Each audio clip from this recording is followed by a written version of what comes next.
Boa noite a todos. Estamos daqui a pouco começando mais uma live do Instituto de Direito Administrativo de Alagoas.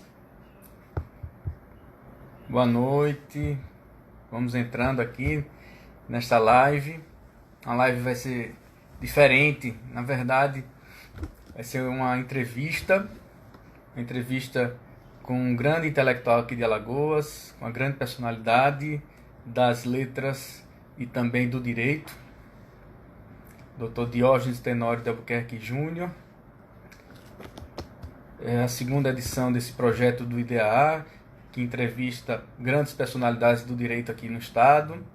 É o projeto Trajetórias Jurídicas. Vamos aguardar o Dr. Diógenes entrar para que a gente possa iniciar a nossa conversa, que vai abordar de forma bastante descontraída, informal, alguns aspectos de sua vida pessoal, profissional, sua trajetória, para que possa nos inspirar, para que a gente possa alcançar, de repente, um pouco do que ele já conseguiu em tão pouco tempo, né? Dr. Diógenes, meu amigo Diógenes, né? Vamos tirar esse doutor. É uma pessoa jovem ainda, mas já produziu muita coisa. Uma precocidade que impressiona. Vamos aguardar que ele entrar aqui na sala. Enquanto isso, saúdo os amigos aqui presentes. Meu amigo Marcos Vasconcelos, minha amiga Carol, professora Carol, de Direito Administrativo, o Enio, o pessoal do IDEA aqui entrando. Sejam todos bem-vindos. Só falta o homem chegar, né? O doutor Diógenes deve estar já a postos. Deixa eu ver se ele já está por aqui para convidá-lo. Ainda não. Vamos aguardar mais um pouco. Enquanto isso, lembrando que essa é a segunda edição desse projeto Trajetórias Jurídicas. A primeira edição foi feita em fevereiro, pouco antes do Carnaval, com o advogado Delson Lira da Fonseca. Nós tivemos a oportunidade de fazer um evento lá no restaurante Anamar. A entrevista foi conduzida pelo jornalista Rodrigo Cavalcante. Foi bastante proveitosa essa entrevista, um momento em que Dr. Delson pôde nos contar sua vida, bastante inspiradora, né? E por conta da pandemia a gente teve que aguardar mais um tempo para saber de que forma a gente iria realizar as novas edições do projeto, e aí a gente optou pela realização a partir da forma eletrônica, né? Do Instagram, já que as lives estão tão na moda. O Dr. Diógenes acabou de entrar, vamos convidá-lo para que ele divida comigo.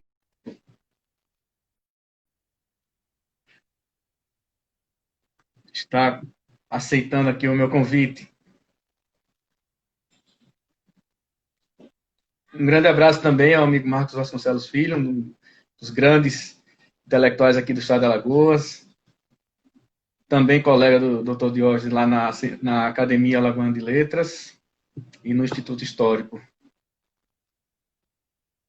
Dr. Diógenes, é só aceitar aí o meu convite para que a gente comece essa conversa, que vai ser com certeza bastante rica, porque o seu currículo e principalmente seu caráter, a sua forma de ver as coisas, certamente isso tudo vai nos servir de inspiração e vamos aprender muito com você essa noite.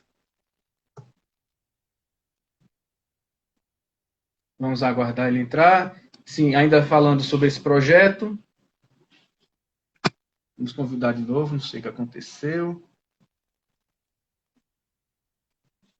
Lembrando que esse projeto, como eu disse, era para estar ocorrendo. Olá, meu amigo Diógenes. Como vai? Doutor Fábio, boa noite. Tudo bem? Uma alegria muito grande participar do seu projeto aqui, viu? Fico muito feliz, muito feliz. Eita, caiu aqui o celular. Primeiro, o projeto é nosso, né? Nosso. E a alegria toda do... Desculpa, o celular está caindo aqui. O celular ficou emocionado com a sua chegada aqui. Então, eu dizia que a alegria é nossa, enquanto o Instituto de Direito Administrativo de Alagoas, que tem a honra de tê-lo também como sócio fundador, né? É muito bom nós estarmos ao lado daquelas pessoas que, como nós, pensam o direito administrativo e compreendem que é a partir do debate, que é a partir da discussão, que é a partir da partilha mesmo desse conhecimento e dessa experiência que a gente pode traçar os caminhos que são interessantes. Exatamente. Mas hoje a gente vai, até porque é uma sexta-feira à noite, né? A gente vai tratar de temas mais amenos.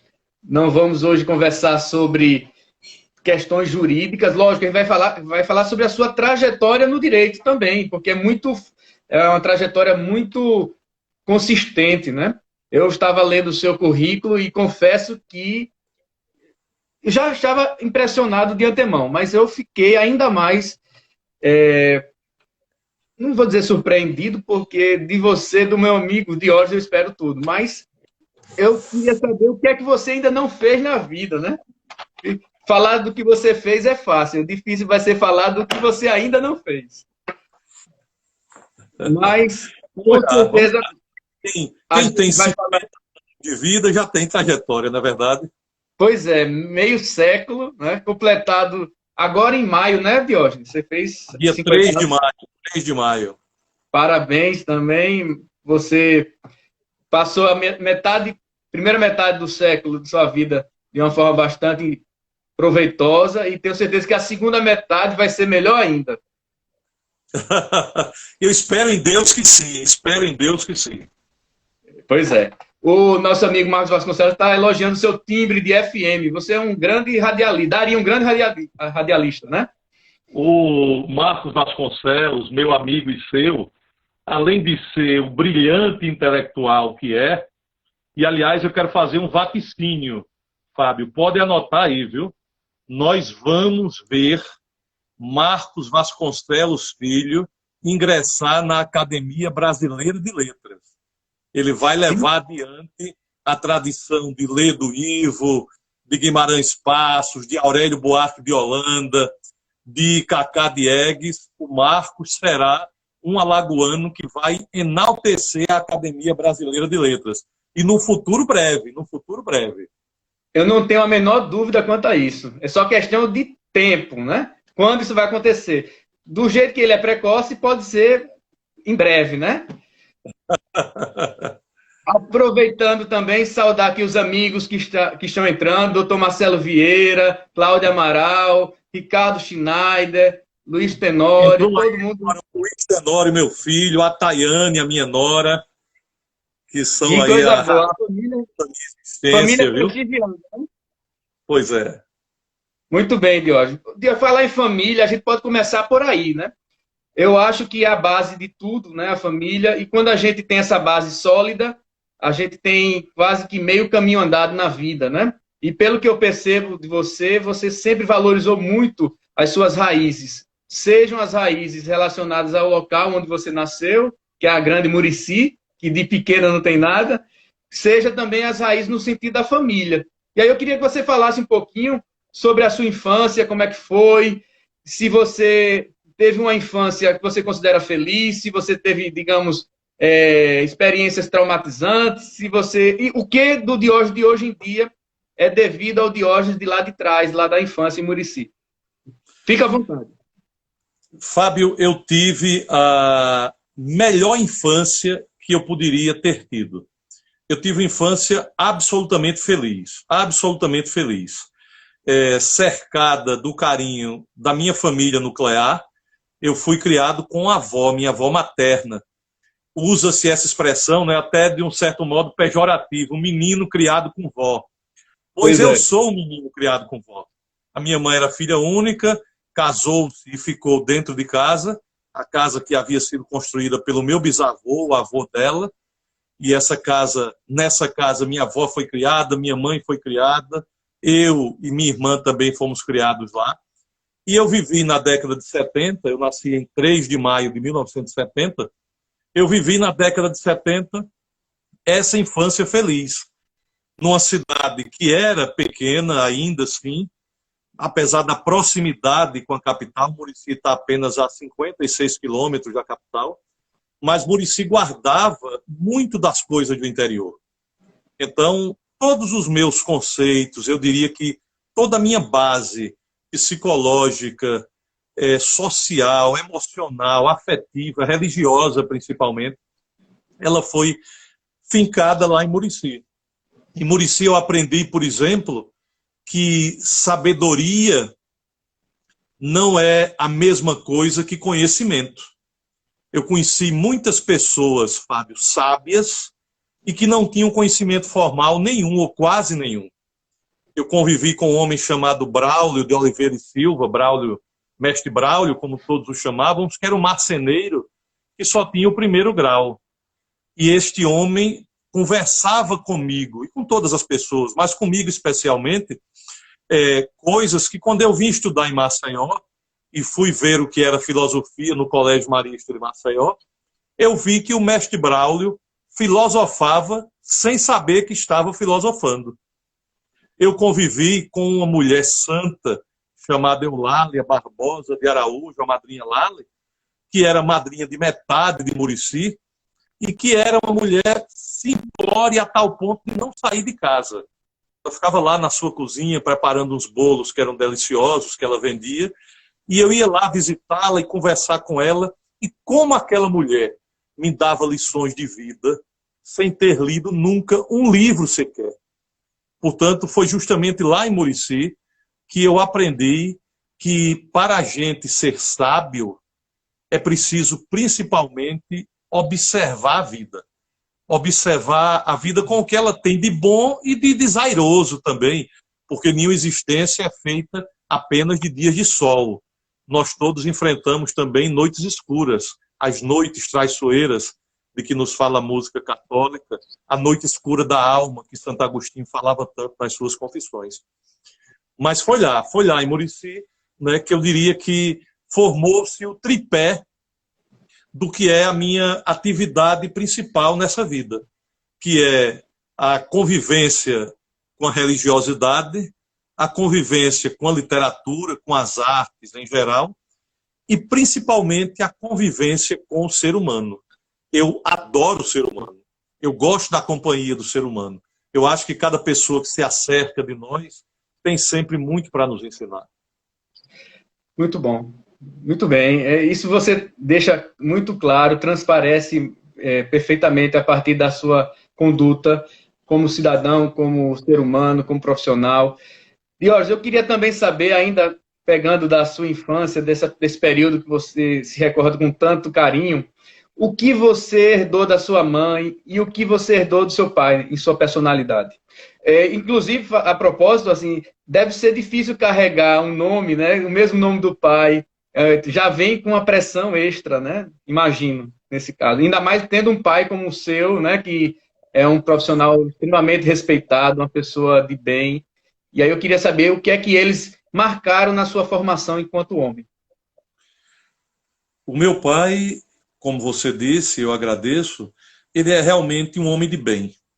Se eu pudesse traduzir, né, em apenas 2 frases quem é o meu pai, eu diria que ele é um homem decente e é um homem que não guarda nenhum tipo de mal dentro de si. Quando eu era criança, o meu pai era o único advogado em Murici, na década de 70.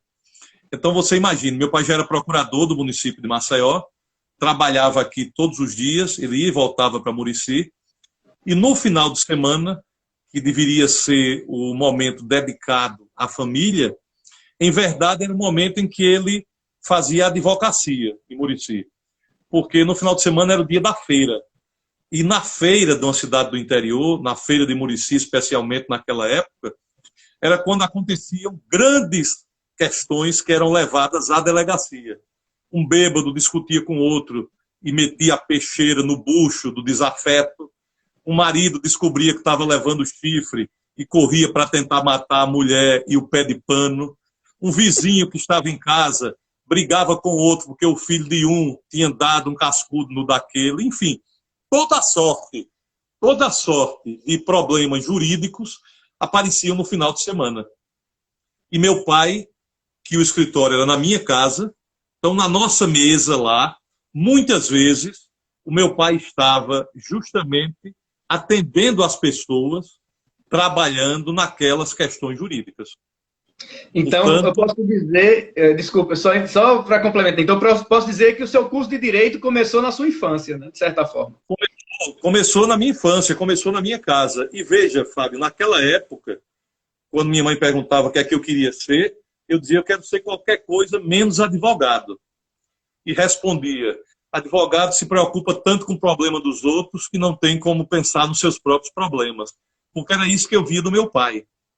E talvez existisse lá, no íntimo do meu ser, esse medo, esse receio, que já me era pesado ostentar o nome dele e eu ter a mesma profissão.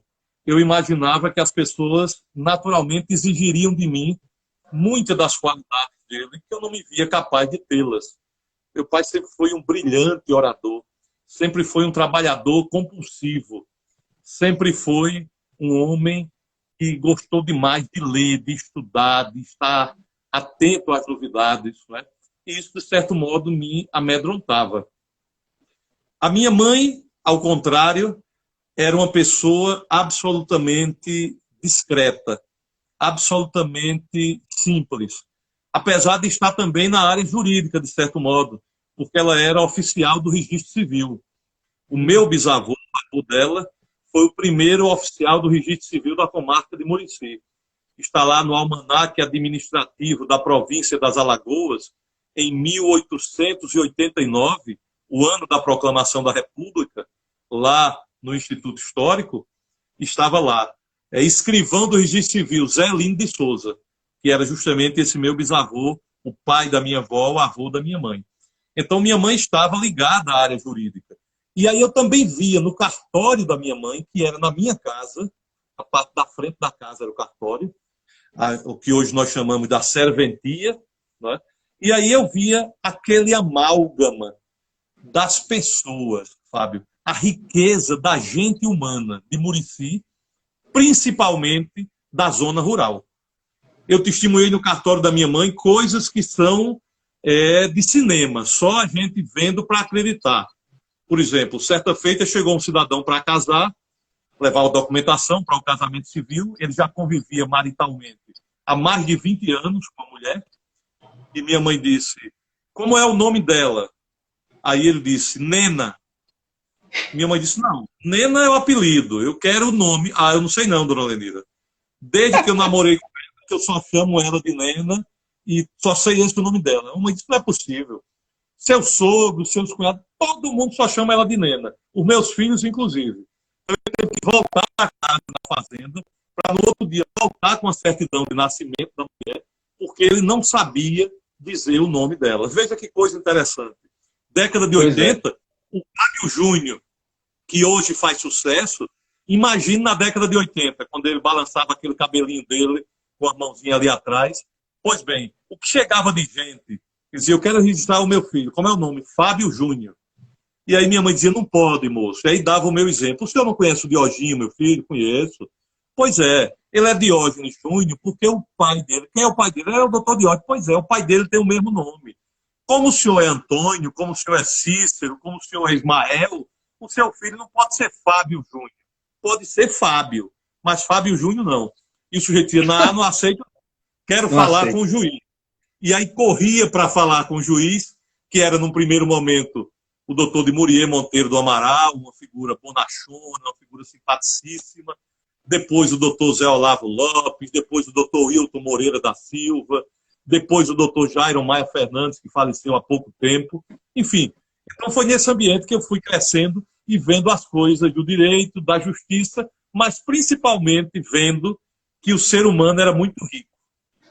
Ô, doutor Diógenes, ouvindo todos esses relatos, eu me recordo de uma frase do Graciliano Ramos, que ele disse assim, não dá para escrever sobre outra coisa além do que a gente conhece, além do que a gente vivencia. No seu caso, fica muito fácil ser um grande escritor, porque você tem um manancial de memórias afetivas que é praticamente inesgotável. Né? E eu imagino que estas sirvam de inspiração para a sua carreira literária, né? Concordo plenamente com você. Não é difícil escrever o que eu escrevo na crônica, na própria poesia, convivendo com quem eu já convivi. Eu digo sempre isso, Fábio. A minha mãe tem uma memória prodigiosa. E graças a Deus, até agora, eu herdei isso dela. Estou vendo aí o nosso querido mestre Delson Lira falando. Delson Lira me deve uma conta, não a mim pessoalmente, mas geograficamente. Porque na minha adolescência, Fábio, as meninas que nós queríamos namorar não nos davam valor nos bailes. Elas só queriam saber dos cabras que vinham de São José da Laje. Nem com seus olhos claros, nem com seus olhos claros, nem um louro de olhos claros. Mesmo sujeitos que eram feiosos, como Delson Lira, chegavam em Murici e pegavam as meninas todas, essa turma da Laje. Era uma briga que se estabelecia entre o Rio Canhoto e o Rio Mundaú, lá na minha Murici. Pois bem, então eu convivia com essas pessoas e você imagina o que é isso. Imagine o que é isso. Você ouvir o sujeito que nunca estudou e diz assim: se o que é bom não me chega, sem o que é ruim eu passo. Repare que lição de vida extraordinária. Quem nasceu para lagartixa nunca chega a jacaré. Os cabras diziam isso lá. Então tinha muitas expressões que a gente ouvia, tinha muitas conversas que a gente acompanhava na farmácia do velho Jairo de Souza, que era tio da minha mãe, na farmácia do seu Rafael Aguiar, que era um grande poeta, na venda do seu Horácio, na venda do seu Aristeu, que tinha sido do seu Bilu, sogro dele, no bar do Américo, no bar do Tom Ribeiro. Enfim, eram essas coisas que a gente ia vendo e que, em como eu, isso não é exclusividade minha. Tem vários amigos meus da minha geração que têm essa memória boa, que contam as coisas, só não se dispõem a sentar e escrever. A grande diferença é essa, é que eu quis jogar isso no papel. Agora, dois fatores que você tem também, que nem todo mundo tem, certamente uma memória prodigiosa, porque para recordar todos esses fatos da infância, realmente tem que ter uma memória muito boa. E a outra questão é o talento para colocar isso na folha, né, do papel. Né? Não basta querer só escrever, mas certamente você nasceu com esses dois talentos. E aí eu aproveito para saber, você falou aí das disputas, os amigos de outras cidades, pelas meninas. Você sempre foi muito namorador, Diógenes? Fala a verdade. Ao contrário, veja bem, estão aí curtindo Ulisses Lopes, Gustavo Correia. Como eu disse a você, amigo, eu fui um menino criado com vó. Imagine, um menino criado com vó, tímido, míope, coroinha. Eu fui 8 anos coroinha da igreja de Nossa Senhora da Graça.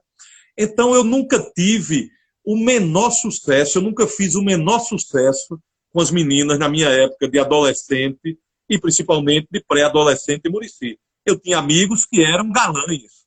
Marquinho Correia, que é meu compadre, um amigo e irmão, destruía corações. Nós tínhamos um clube lá, Fábio, Campo Grande Esporte Clube, e tinha a famosa boate. No sábado à noite, no domingo à noite, tinha lá a boate no clube.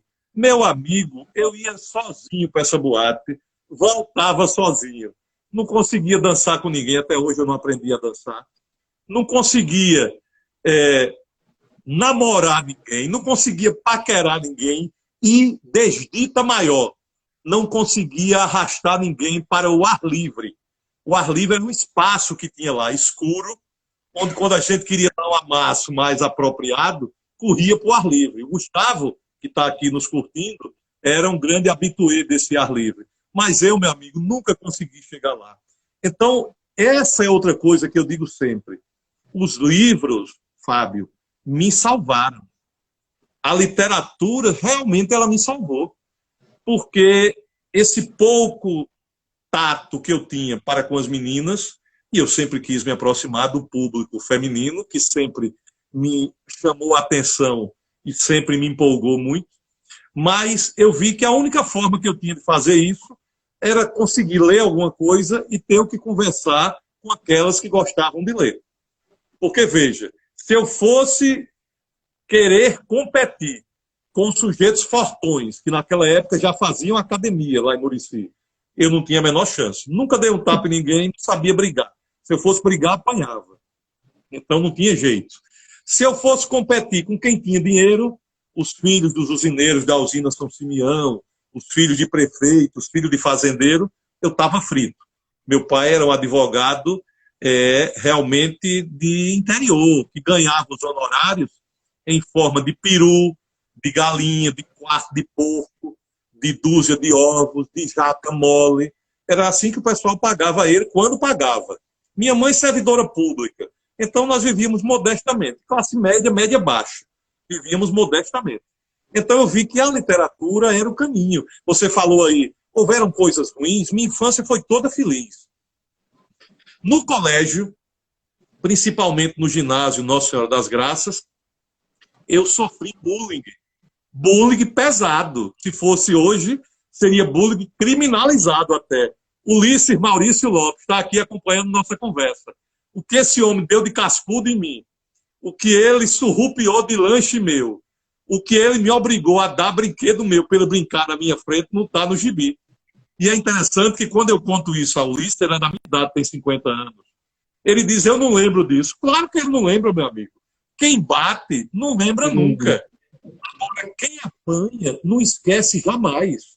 O Ulisses, o Sandro, filho do seu Zé Sertão, Sandro Sérgio dos Santos, o Zezinho, filho do seu João dos Cocos, meu amigo, esses cabas botaram para empenar em mim e em outros 2 ou 3 colegas que eram bestões assim como eu era.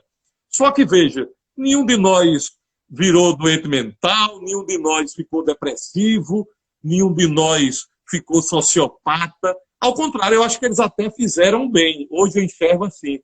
Porque nós vimos que tínhamos que sobreviver àquilo. E qual era a forma que nós descobrimos? Eu, Carlos Henrique, que era o mais brilhante da nossa turma. Meu amigo, onde é que o Ulisses não é bom? O Ulisses não é bom de português. Ele sabe que não era naquela época. Então eu sou bom de português. Eu vou passar a pesca para o Ulisses em troca dele não me dar cacete lá no intervalo, no recreio. E assim a gente aprendeu a negociar e começamos a fazer isso e sobrevivemos, graças a Deus. É isso aí. Eu queria aproveitar essa passagem da adolescência para a juventude para que você nos explicasse como foi a sua mudança para Maceió. Imagino que você, em um determinado momento, teve que deixar os estudos em Murici para vir para a capital. Foi traumático para você deixar todas essas afeições, essas amizades, esse convívio tão salutar e ter que, de repente, morar numa cidade grande e num colégio, imagina um colégio maior, com pessoas que também deviam praticar bullying com quem viesse do interior, né? Sim, sim. Foi um choque, Fábio. Eu diria que foi a primeira grande mudança significativa na minha vida. Eu tive que vir para cá por uma necessidade de estudo. Naquela época, Murici só tinha ou o curso pedagógico, quem terminava o primeiro grau, ou o curso pedagógico, para quem queria ir para o magistério, ou o curso de contabilidade, que estava recém-chegado lá na escola Aurino Maciel. Eu não queria ensinar, e contabilidade muito menos, que eu sempre fui um péssimo aluno de matemática. Eu sempre digo, eu nunca fui um aluno ruim de matemática. Eu sempre fui péssimo. O meu boletim era uma desgraça, né? Boas notas, modéstia à parte, nos outros, mas em matemática, uma desgraça. O Zé Correia, que era um grande amigo do meu pai, amigo irmão, colega de infância do meu pai, um grande professor de matemática, tentou me ensinar matemática na casa dele. Eu e o Marquinho, filho dele, a gente ia estudar com ele, mas até o Correia, que era o ápice da paciência, desistiu de me ensinar matemática. Ele viu que não dava. Pois bem, então eu queria fazer o 2º grau. Aqui, o antigo científico, chamava-se curso científico. Sim, e meu pai queria que eu estudasse no colégio marista. Né? E aí, então, nós viemos para cá precisamente em 85. Eu fiz 15 anos em maio e em fevereiro nós nos mudamos para cá. E para mim foi muito pesado, muito pesado. Primeiro que eu estava com a primeira namorada lá em Murici. Aí não queria deixá-la, né, para vir para cá. Segundo, que quando eu cheguei em Maceió, quando eu cheguei no Marista, eu fiquei com a sensação de que eu era, Fábio, o único homem pobre no Colégio Marista de Maceió. Veja que o coordenador lá era o professor Eduardo Lira, irmão do Braga Lira e tio do nosso amigo Herman Lira, advogado. E o Eduardo era de Murici, me deu todo o apoio lá e tal. Mas o Marista era um mundo. Imagine aqueles 3 andares do Marista, aquelas salas com 60 pessoas, né? Pessoas, filhos dos grandes médicos, dos grandes políticos. Por exemplo, um amigo que eu tenho de Marista naquela época, que é meu amigo até hoje, é o nosso querido advogado Fernando Falcão, que naquele mesmo ano, 85, o pai dele, que era um político renomado, deputado federal, suplente de senador, tal, se elegeria prefeito de Maceió, de Djalma Falcão, que faleceu há pouco tempo. Né? Então, essa era a turma que eu estava. Então, eu fui fazendo uma amizade ali com algumas pessoas que, como eu, eram do interior, com Araci Fonseca, que era de Anadia, Adriano Soares, que era de Junqueiro, essas pessoas que tinham uma situação social parecida com a minha, que eram do interior, e a gente foi se agrupando ali, que eram também pessoas ligadas à igreja, né? Fomos chegando no grupo de jovens e tal, mas foi um desbravar muito grande. O choque, repito, foi muito grande, e a sensação de desamparo foi maior ainda. Mas serviu para me ensinar a caminhar. Tem aquela música que o Gonzaga canta, né, que ele diz: quando eu vim do sertão, seu moço do meu botocó, a maleta era um saco e o cadeado era um nó, só trazia a coragem e a cara. Era o meu caso. Eu só trazia a coragem e a cara, mas vim. Mas você, nessa época, ficava onde aqui em Maceió? Você já tinha uma estrutura de casa, de família? Meu pai já tinha adquirido uma casa aqui, há algum tempo, lá na Rua Formosa, na Ponta Grossa. Hoje é a Avenida Silvestre Péricles. Ali pertinho do antigo Colégio Sagrada Família, da Praça das Graças, naquela região ali. Então, o Maiorano era da sua época, né? Do Marista? Na minha época, o pai do Maiorano, de saudosa memória, era grande amigo, seu Everaldo, era grande amigo de um tio meu, o Andres, e nós o chamávamos doutor. Era exatamente naquela região ali da Ponta Grossa. Pois bem, e aí, nós, quando estávamos para nos mudar, meu pai fez uma reforma, construiu mais 2 quartos, e nós nos mudamos de vez para cá. Minha irmã, eu só tenho uma irmã, minha irmã, 2 anos mais nova que eu, foi estudar no Colégio Santíssimo Sacramento, e eu fui para o Marista de Maceió. E aí nós começamos a cortar o cordão umbilical com o Murici, mas entenda bem, é um corte relativo, porque assim, a gente sai da cidade quando a gente ama, e principalmente a gente que é do interior, a gente sai da cidade, mas a cidade não sai de nós. Há um verso do Ferreira Goulart que eu acho lindo. Ele diz assim: a cidade está no homem quase como a árvore voa no pássaro que a deixa. É isso. É como se o passarinho que sai do galho ali, ele levasse um pouco daquela árvore. Né? Nós todos que saímos do interior, nós levamos conosco esse interior. E Murici tem uma coisa toda especial, que é realmente esse aspecto afetivo que nós muricienses temos com a nossa terra. Veja, Murici não é uma Viçosa, que já foi chamada a Atenas alagoana, de tantos intelectuais brilhantes que tinha. Murici não é uma Penedo, que mais parece uma cidade europeia, não é? Herança ainda dos holandeses de Nassau. Murici não é uma Arapiraca, que tem a pujança econômica que a transforma na segunda potência do Estado em termos financeiros, comerciais, industriais. Murici é apenas uma cidade banhada pelo rio Mudaú, abençoada por Nossa Senhora da Graça, que faz com que cada pessoa que nasce lá, ou que vive lá, ou que adota lá como a sua terra, tenha certas marcas características. E eu me orgulho muito dessas características de um muriciense. Eu me orgulho, Fábio, do que Murici já deu a Alagoas e ao Brasil. Nós demos, por exemplo, o vice-governador, na época do general Gabino Tesouro, que era José Vieira de Araújo Peixoto, sogro e tio do Marechal Floriano Peixoto, o consolidador da República. Floriano, inclusive, viveu parte da sua infância e adolescência em Murici, no engenho Itamaracá, desse tio. E foi por isso que ele conheceu a prima, Josina, com quem ele terminou casando-se depois. É o tio Murici, que ele considerava como pai? É o tio que ele considerava como pai, chamado Coronel Vieira Peixoto.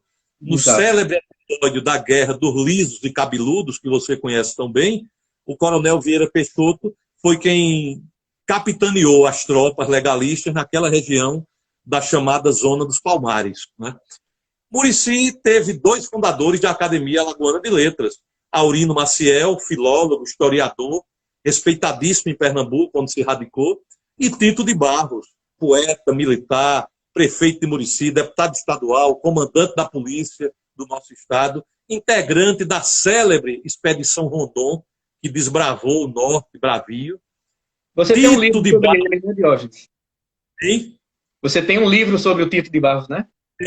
Eu tive a honra, a alegria de escrever a biografia do Tito e compilar nessa biografia toda a obra poética dele. É um dos livros que mais me deu prazer de ter escrito. Que bom. Diógenes, outra dúvida que eu tenho é sobre agora uma nova transição, que é agora do colégio para a faculdade. Como é que surgiu em você esse desejo de fazer direito, já que você tinha dito há pouco que quando criança seria a última opção que você seguiria, né? Como se deu essa reviravolta?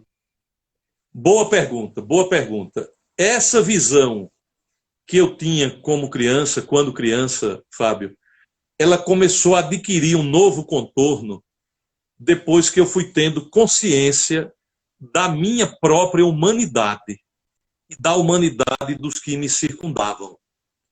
Em verdade, eu fui vendo ali, naquele povo pobre de Murici, o quanto existiam direitos das pessoas que não eram respeitados, que não eram levados a sério, que não eram efetivados.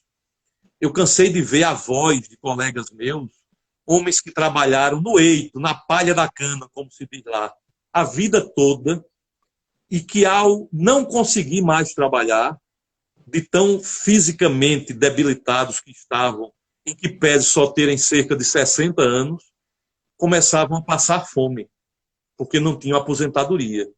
E olhe que isso era década de 70. A aposentadoria nós temos desde o Vargas, né? Isso desde a CLT. Mas por quê? Porque não se recolhia para o INPS da época, porque não se tinha carteira assinada. Eu cansei de ver pais de amigos meus que perdiam dedos, mãos, dedos do pé, pedaços do pé, com os golpes da enxada lavrando a terra ou da foice cortando a cana. Porque não se falava naquela época em EPI, equipamento de proteção individual, que tem hoje como obrigatório. E você há de então eu via muito. Irmão, só para concluir esse assunto, sim, eu via muito uma desigualdade, Fábio, que me incomodava profundamente, que me chamava a atenção. E aí eu comecei a ver que, veja, o direito era a única forma, além da força, que poderia mudar esse estado de coisas, essa situação. E como realmente eu nunca me vi vocacionado para a força, nunca me vi vocacionado para pegar em armas, para fazer revolução, para tomar poder, nunca, nunca, nunca. Então, eu imaginei que era através do acesso ao conhecimento jurídico que eu poderia mudar um pouco essa realidade das pessoas que mais adiante eu fosse cruzar e que estivessem naquela mesma situação. Eu ia comentar naquele momento, você estava falando das injustiças sociais, que isso na Zona da Mata, onde Murici se encontra, né, é ainda mais acentuado, né? As distorções sociais, os desequilíbrios, o número de excluídos. Então você deve ter sido uma testemunha bem próxima de tudo isso. Isso deve ter certamente, como você bem disse, influenciado a sua decisão e certamente toda a sua vida até hoje é marcada por essas visões que você teve, esses momentos em que você se defrontou com a injustiça social. Certamente sim, o impacto disso na sua vida ainda está presente até hoje. O Caetano Veloso canta, né? A força da grana que ergue e destrói coisas belas. É verdade. Nós tínhamos lá uma estratificação social muito forte, muito visível, não é? Os poderosos, principalmente os poderosos da agroindústria do açúcar, eram àquela época como se fosse uma família imperial, como se fosse uma coisa nobre, e nós todos outros os vassalos, não é? Eu via muito isso. Eu vi, Fábio, com 11 anos de idade, em 1981, um cidadão ser amarrado pelo pescoço e ser puxado por um cavalo em Murici. Esse cara ficou em carne viva, os joelhos, os cotovelos. Existia um jornal do PCB chamado Tribuna, era o jornal do Rio de Janeiro. Essa matéria foi matéria de capa desse jornal, tão absurdo que era. O cidadão que puxou era um capataz da usina São Simeão. Era, inclusive, uma pessoa muito amiga da minha família, amigo de infância do meu pai e tal, mas o ofício dele era aquele. Veja, o sujeito era ladrão de cavalo. E as pessoas aplaudiam isso, porque era o ladrão de cavalo. Né? Mas aquilo era desumano. Aquilo era desumano. Eu vi o esposo da minha primeira professora que eu amo profundamente até hoje, tia Renilde.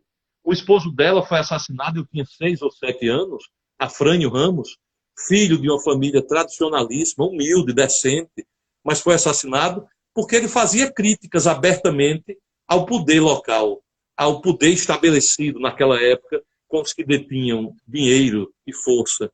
Eu vi o comerciante Ivan Gomes, pai de outro amigo meu, ser assassinado barbaramente na porta da padaria dele, no balcão da padaria, justamente por questionar determinadas posições de determinadas pessoas da época. Então, isso realmente, isso fez crescer em mim um incômodo muito grande, uma insatisfação muito grande, porque não era possível que aquilo fosse normal, não era possível que aquilo fosse comum. Eu, ontem mesmo, falando sobre esse assunto, eu dei uma palestra lá no Congresso da UFAL sobre o patrimonialismo no Brasil e falei exatamente dessa nossa herança maldita, colonial, do coronelismo, do caciquismo, né? Do patriarcalismo, do escravismo, tudo isso que nos ainda marca bastante. E aí você falou no Caetano, eu lembrei de outra música, quando ele diz que será que nunca faremos se não confirmar a incompetência da América Católica, que sempre precisará de ridículos tiranos, né? Nós sempre vivemos, né? Nós sempre vivemos. Nós, eu digo Brasil, né, sob esse risco. E veja, é interessante. Veja que a minha região, repito, ela tem uma tradição libertária desde o grito do Zumbi dos Palmares. Né? Murici era o caminho de ir Sim. para a Vila de Imperatriz, hoje União dos Palmares, e que antes fora Cerca Real dos Macacos. Né? Tanto que os muricienses, no começo do século XIX, ainda eram chamados pejorativamente de os macaquitos da Imperatriz, porque era Cerca Real dos Macacos lá, a Imperatriz. Mas apesar disso, veja, esse preconceito, você vê, nós tínhamos, eu não, graças a Deus, a minha família não, os que conviviam comigo não, mas ainda existia em Murici preconceito racial, o que era um absurdo. Uma vez, o meu melhor amigo de infância era bem pretinho. O Geraldo, meu querido amigo Geraldo, que está em São Paulo hoje, é funcionário lá em São Paulo, a gente conversa muito, fala muito. Foi o meu irmão, o irmão que eu não tive, porque eu só tenho uma irmã. Né? Na minha infância, o irmão homem era o Geraldo. E ele era bem pretinho. E eu branco demais. Certa feita, uma pessoa que morava na nossa rua deu escândalo, tal, porque só queria brincar com o Geraldo e não queria brincar com o neto dela, que era negro. E essa pessoa ficou revoltada e disse o diabo lá. Né? Então, veja, como é que a gente pode querer ter preconceito racial, por exemplo, no meu caso, né, e era a maioria das pessoas que conviviam comigo, se eu tinha uma avó negra, a mãe do meu pai era negra, né, diziam moreninha, claro, não, minha avó era negra, como negro era o pai dela. Meu avô é que era brancão. Né? E aí ficou essa mistura. Veja, eu tenho cabelo crespo, lábio grosso e nariz de porronca. Isso é característica de negro. Pouco importa que eu tenha os olhos verdes ou azuis, não é, e que a minha pele seja branca. Não é somente cor de olho de pele que vai definir o nosso tipo racial. Então todo mundo é misturado, todo mundo é uma coisa só, como disse Fernando Henrique, todos nós temos o pé na senzala, não é? E temos mesmo, e graças a Deus que nós temos. Então, quando nós víamos essa coisa, e eu faço questão aqui também de registrar, é muito importante, o papel que teve a Igreja Católica nessa minha opção de vida. Não é? Eu sou o que sou porque sou cristão e porque sou cristão católico. O mais falho deles, o mais pecador deles. Tenho nítida consciência disso. Não sou exemplo para ninguém como cristão nem como católico. Aliás, não sou exemplo para ninguém como nada. Mas veja, essa condição de ser católico, de ter acompanhado a religiosidade do nosso povo lá na igreja matriz, nas capelinhas do interior, e de ter travado o contato naquela época, porque nisso, Fábio, a minha geração também foi muito agraciada. Eu fui adolescente numa época em que estava em plena atividade, por exemplo, Dom Helder Câmara, em Recife, Dom Paulo Evaristo Arnes, em São Paulo. Eu sou de uma época em que nós vimos todos os dias na televisão Madre Teresa de Calcutá, víamos Irmã Dulce, ambas agora santas, né, fazendo seu apostolado de auxílio à pobreza. Toda a época que veio a Teologia da Libertação com Leonardo Boff, da qual eu discordo em 99,9%, mas também da qual esse 0,1% me fez ter uma nova visão sobre o Evangelho de Jesus. Então, era uma época, veja, em 85 nós tivemos o Rock in Rio. Em 85 nós tínhamos o Cazuza bradando aos quatro cantos que estava com AIDS, que na época ainda era chamada a peste gay. Veja que coisa extraordinária. Extraordinária, eu digo, a riqueza de como estava o mundo em ebulição naquela época. Em 85, o cometa Harley novamente cruzou os céus do mundo. Aqui no Brasil, numa decepção que ninguém quase viu e não deu para ver quase coisa nenhuma. Não é? Então,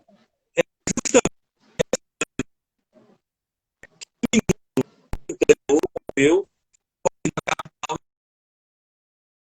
em que ele diz assim, eu tenho apenas...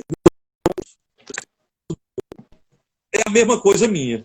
O Essa de Queiroz, o grande Essa, né, dizia, eu sou apenas um pobre homem da póvoa do Varzim. Eu sou apenas um pobre homem da beira do Undaú, matuto de Murici, comedor de piaba. Somente isso. Diógenes, é muito bom ouvir toda essa sua trajetória. E agora a gente vai entrar no capítulo da sua vida que você entra de cabeça no mundo do direito, né? Faculdade de Direito de Alagoas, que ano que vem vai estar completando 90 anos, você fez parte dela, né? Como é que foi esses 5 anos que você passou? 5, talvez, pouco mais, pouco menos, não sei como foi o seu curso. 5,5. 5,5, pronto. Quem eram os grandes professores da sua época? Quem eram os seus colegas de turma? Quem foram as suas referências? O que você imaginava naquela época? Em que você se tornaria? Você já tinha algum sonho específico para a área jurídica? Ou algo foi acontecendo de forma espontânea, sem você planejar? Queria que você agora falasse dessa época. A minha época de faculdade, Fábio, foi muito, muito rica. Primeiro, poucas pessoas sabem, mas eu passei no vestibular primeiro no SESMAC. Eu fiz vestibular para o curso de Direito no SESMAC e passei, porque na época a UFAL só tinha vestibular uma vez por ano, no final do ano, né? As aulas começavam no começo. E eu fiz vestibular no meio do ano no SESMAC e passei. E comecei a cursar. E aí foi uma maravilha, porque eu já me deparei com grandes figuras humanas. Grandes figuras humanas. Por exemplo, eu tive aula de Direito Romano com o professor José Pereira Neto, Pedreirinha, pai da Cláudia Pereira, nossa associada aqui do IDEA. Cláudia está nos ouvindo. Cláudia está nos assistindo agora. Coisa boa. Um grande Cláudia abraço. É uma grande referência de licitações e contratos. Mas o professor Pereira, Fábio, o pai da Cláudia, é o homem que tem o maior coração que eu já conheci nos meus 50 anos de idade nesse meio nosso, nesse meio jurídico. Não conheço ninguém no meio jurídico que tenha a alma tão despida de qualquer maldade como José Pereira Neto, que tinha sido colega de turma do meu pai na UFAL também. Então, veja, estudando penal com o professor Alfredo Oliveira e Silva, um dos maiores estudiosos do direito penal que eu tenho conhecimento na minha vida, que infelizmente anda escondido. Eu acho que o doutor Alfredo deve estar escrevendo algum grande livro, porque a gente não vê mais ele em canto nenhum. Promotor de justiça, aposentou-se muito cedo, porque ele tinha um problema cardíaco, grande tribuno do júri. Eu fui aluno, ainda no SESMAC, de Dalkson Rosa e Silva, uma legenda da economia. Então eu comecei com o pé direito. Mas eu queria ir para o UFAL. sem nenhum demérito para o SESMAC, mas eu queria ir para a UFAL por dois motivos. Primeiro, porque meu pai tinha estudado na UFAL, e eu queria fazer essa trajetória. E a segunda, porque eu queria ser aluno de José Fernando Lima Souza, o Fernando Tourinho, o pai, que tinha sido professor do meu pai, que era colega de meu pai, procurador do município de Maceió, e que era colega de meu pai nos tribunais do júri do estado todo. Eu era admirador demais do professor Tourinho, e ele é um capítulo à parte, daqui a pouco a gente fala só sobre ele, e isso vai para o UFAL. Na época existia uma transferência, desde que houvesse disponibilidade. E eu me inscrevi nessa transferência, e Deus é tão bom para comigo, que quando eu fiz a minha inscrição, houveram 4 vagas e só tinham 2 inscritos para a transferência. Então ainda sobraram 2 vagas. E aí eu fui para a UFAL. Portanto, eu fiz os 2 primeiros períodos no SESMAC e aí fui para a UFAL. E quando eu cheguei na UFAL, Fábio, aí é muita gente para eu falar. Porque na UFAL eu fiz até o final do curso. Então, na UFAL eu tive o paraninfo da minha turma, Fábio Máximo de Carvalho Marroquim, o nosso presidente do DA. Um homem que sabe direito administrativo como ninguém. Um homem que é um verdadeiro monumento moral na advocacia pública do estado de Alagoas. Né? E que é, como todos sabem, um homem simples. Como foi muito simples e igualmente sábio o patrono da minha turma de formatura, o professor Marcos Bernardo de Mello, que é, até hoje, um jurista de renome internacional. O doutor Marcos teve o doutorado dele com o grau summa cum laude, é o grau máximo. Maravilhoso. Maravilhoso da teoria do fato sobre a qual ele escreveu 3 livros basilares, né? E que foram o norte da minha trajetória lá na universidade. Eu tive como professor também Antônio Aleixo Pai de Albuquerque, o saudoso Antônio Aleixo, professor de Direito Penal. Fábio, o Aleixo chegava na nossa sala de aula sem um papel nas mãos, sem um livro.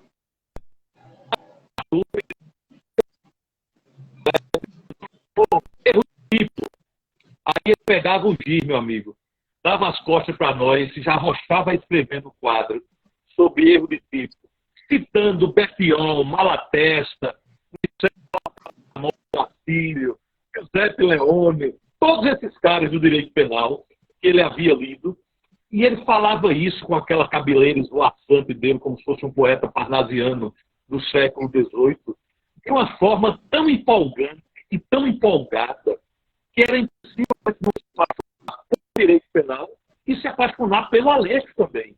Uma figura extraordinária, uma figura de alto nível.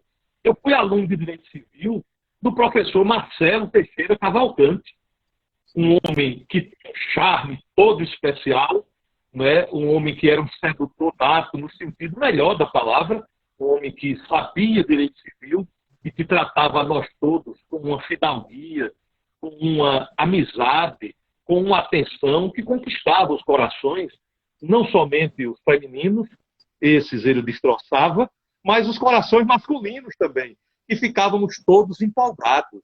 Eu fui aluno de Direito Comercial do professor Tobias Medeiros, uma figura humana que hoje é meu colega na Academia Alagoana de Letras. Eu fui aluno da professora Marlena Falcão, uma figura que gargalhava, dando 2 ou 3 de nota para nós. Eu fui aluno do professor Gilberto Câmara Scala, ícone do Ministério Público Estadual, e que era também mestre em nos dar nota ruim, esculhambava com a gente. O senhor tem uma nota péssima, o senhor é uma lástima. Se fosse hoje, ele seria processado. Hoje as associações de alunos não deixariam isso acontecer. E fui aluno de pessoas jovens, que à época eram muito jovens, e que nos ensinaram, como George Sarmento Lin Júnior, como o nosso querido amigo Jaziel Ivo, cara jovem que nos ensinou bem demais, professora Erinalva Medeiros, Sociologia. Então foram pessoas que realmente valem muitos outros. Veja, toda vez que a gente vai nominar, a gente comete pecado terríveis de esquecimento. Eu estou cometendo vários, mas eu já me penitencio, porque são tantos luminares que a gente fica encandeado quando lembra de cada um deles. O interessante é que... Sim. Interessante que apenas 5 anos nos separam, né? Na faculdade eu estudei também lá na UFAL, e vários desses professores não chegaram a ser meus professores, então eles já estavam muitos na reta de chegada, digamos assim, no final da carreira, né? Estavam no final da carreira, não é? E já estavam dizendo isso, mas é uma coisa interessante, Fábio. E você, como professor, como grande professor que você vivencia isso no seu dia a dia. Eram pessoas que não estavam cansadas do magistério. Interessante isso. Eles até diziam que estavam cansados das respectivas profissões, do Ministério Público, da própria advocacia, né, da magistratura, mas do magistério não. Tanto que, veja bem, o professor Marcos Mello, por exemplo, aposentou-se e continuou dando aula. Até hoje. Sem receber. Até hoje, né? Até hoje Até dá. Lá como voluntário.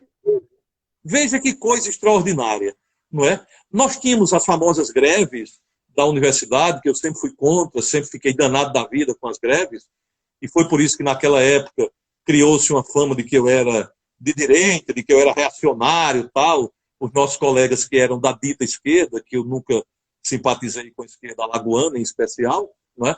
Mas aí, veja bem, eu era contra as greves, e aí, na época, quando nós tínhamos essas discussões, nós tínhamos professores que brigavam para continuar dando aula, rapaz. A lei era um deles, Antônio, pai de Albuquerque, né? Tinha uma meia dúzia que queria ter aula e tinha uma meia dúzia de professores que queriam dar aula. Então era uma coisa, eu digo sempre que o meu tempo de UFAL foi um tempo muito rico. Eu aprendi muito direito na UFAL, mas eu aprendi muito, sobretudo, vida. Eu aprendi Brasil, eu aprendi Alagoas nos meus tempos de UFAL. Ô, Diógenes, uma dúvida que eu tenho em relação a esse período, eu já tinha até te perguntado, quem eram os seus amigos que até hoje estão por aí, para a gente saber quem é da sua geração, digamos assim, lá da UFAL? A minha geração, ela foi uma geração que deu grandes frutos, não é? Não só deu gente como eu, que é no nível do chão, no nível da planície, não. Deu gente que está no Planalto até hoje, não é? Veja, é da minha geração. O Adriano Soares da Costa. Só um comentário. Dizer que está no Planalto hoje em dia tem duplo sentido, né? Pode ser que seja algo negativo. Não é no Planalto Central, não. Veja, Adriano Soares da Costa foi, da minha geração, o mais brilhante dos alunos. Principalmente em processo civil, que ele sempre dominou como poucos. E depois virou o que ele é até hoje em direito eleitoral. Guaraci Fonseca, Alberto Fonseca, esses dois no Ministério Público, que sempre foram luminares também no direito penal, foram monitores de direito penal. Aldemário Araújo Castro, procurador da Fazenda Nacional, um pouco mais velho do que eu, está em Brasília há muito tempo. Aldemário era brilhante, brilhante, era um sujeito que era referência para nós, que éramos um pouco mais jovens do que ele. Não é? Nós tínhamos, deixe-me lembrar mais, da minha turma, Deraldo Cedrin, que é procurador do INSS, sujeito estudioso, foi servidor da Receita, foi da Receita Federal mesmo, depois chegou no INSS. Não é? Então, assim, eram pessoas, sem contar os advogados militantes, que até hoje estão aí. Marcos Plínio Monteiro, Coca, um grande advogado trabalhista, foi da minha geração, estava lá conosco nos bancos escolares. Né? Era uma turma que participava demais, Fábio. Participavam do Centro Acadêmico 2 de Maio, eu cheguei a ser da diretoria do Centro Acadêmico, era um centro estudantil muito realmente ativo, muito atuante, né? Que cuidava da parte intelectual. Só um segundinho, desculpe. Essa live dura 1 hora, aí vai encerrar daqui a 10 segundos, 20 segundos, mas a gente vai reiniciar logo em seguida, tá? Então vai cair essa live. Então eu peço que você e todos que estão acompanhando entre mais uma vez para acompanhar essa live, tá bom? A gente continua daqui a 10 segundos, que essa vai acabar agora.